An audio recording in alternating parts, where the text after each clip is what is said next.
Al-Ibtila est une source d'élévation pour l'entrepreneur musulman.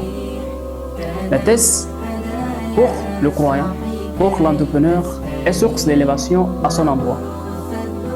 Lorsque Saad ibn Abi Waqqas posa cette question au Prophète sallallahu alayhi wa sallam, qui est celle de savoir Ayyun nasi ashaddu al-bala, ashaddu bala. قال الأنبياء ثم الأمثل فالأمثل. Quels sont les serviteurs d'Allah Azza wa Jal qui sont les plus éprouvés? Et là, le Prophète sallallahu alayhi wa sallam répondit, ce sont les envoyés, ce sont les prophètes. Et plus cet entrepreneur est investi dans sa religion, plus cet entrepreneur a une relation étroite avec son Seigneur, plus cet entrepreneur est appelé à être testé.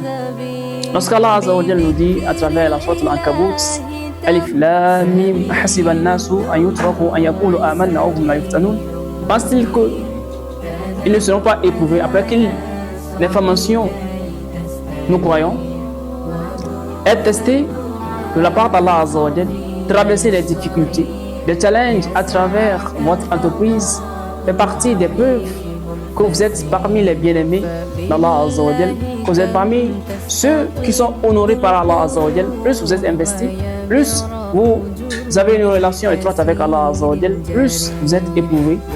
Et là, les Sahaba, lorsqu'ils n'étaient pas éprouvés, ils se questionnaient, ils se posaient des questions, des multiples questions.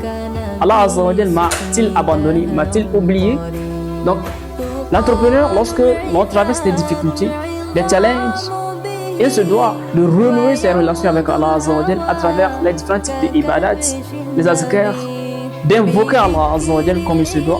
Et il se doit de se diriger maintenant vers ses mentors. Il se doit de revisiter ses stratégies. Il se doit de faire quoi? D'aller prendre conseil auprès des personnes qui sont qualifiées pour pouvoir surpasser cette étape de sa vie.